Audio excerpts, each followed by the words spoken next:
দর্শক, এই বিষয়ে আপনাদের আরো বিস্তারিত জানাতে চাই। সবশেষ অবস্থা জানাতে আমাদের সহকর্মী প্রবাসী সাংবাদিক আজহার ভূঁইয়া, তিনি লন্ডন থেকে আমাদের সাথে যুক্ত হয়েছেন। আজহার ভূঁইয়া, আপনাকে স্বাগত জানাচ্ছি। শুরুতেই জানতে চাচ্ছি, আপনাকে বহুদিন ধন্যবাদ পর আমাকে যুক্ত বেগম করার খালেদা জন্য। জিয়া লন্ডনে গেলেন চিকিৎসার জন্য।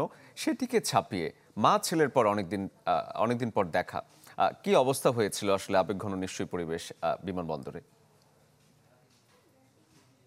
আসলে এটি শুধু ওই পরিবারের না, গোটা বাংলাদেশের যারা প্রবাসী বাংলাদেশী তাদেরই হয়তো একটা আবেগঘন পরিবেশ। এমনকি অনেকে টিভির পর্দায় চোখ রাখছেন দেখার জন্য যে এত বছর পর মা-ছেলের যেই আ আ দেখা সাক্ষাৎ, এই সাক্ষাৎটি কেমন হবে? একটু আমার মনে হয় এখানের যে বাংলাদেশী প্রবাসীরা ছিলেন তারা একটু আবেগতাড়িত ছিলেন। আ দীর্ঘদিন আ এই মা-ছেলের বিরোধে আ যে বিরতি ছিল, বিরতির পর এত সাক্ষাৎ এবং দুজনেই চিকিৎসাধীন ছিলেন। বাংলাদেশের ছিলেন উনার মা, উনি ছিলেন লন্ডনে চিকিৎসাধীন। তো এখন দীর্ঘ প্রতীক্ষার পর মা-ছেলের এই মিলন বাংলাদেশি প্রবাসী কমিউনিটিতে একটু আ একটু আবেগঘন পরিবেশের সৃষ্টি করেছে।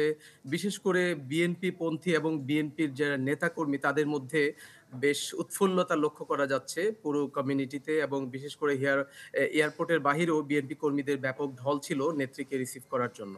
জি।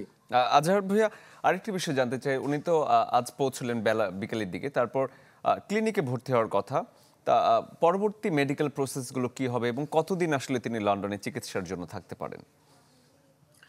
আ আমি এইমাত্র উনার একজন উনাদেরই সাথে একজনের সাথে কথা বললাম। যতটুকু জানতে পেরেছি উনি এই মুহূর্তে ভর্তি হবেন হচ্ছে লন্ডন ক্লিনিকে এবং সেখানে হয়তো ২-৩ এক লাগবে। উনার বিভিন্ন ডায়াগনোসিস করবেন। তারপর হয়তো উনারা বলতে পারবেন উনার ট্রিটমেন্টটা অ্যাকচুয়ালি কতদিন লাগতে পারে এবং কোন দিকে যেতে পারে, কোন ধরনের হসপিটালে যেতে পারে সেটি হয়তো এই ডায়াগনোসিস এর পরে বুঝা যাবে। তবে এই মুহূর্তে নির্দিষ্ট করে কিছুই বলা যাচ্ছে না।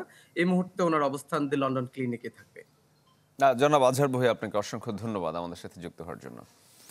দর্শক, বিএনপি চেয়ারপারসন বেগম খালেদা জিয়া ইতিমধ্যে লন্ডনে পৌঁছে গেছেন এবং লন্ডনের অবস্থা জানাতে প্রবাসী সাংবাদিক আজহার ভূঁইয়া আমাদের সাথে যুক্ত হয়েছিলেন।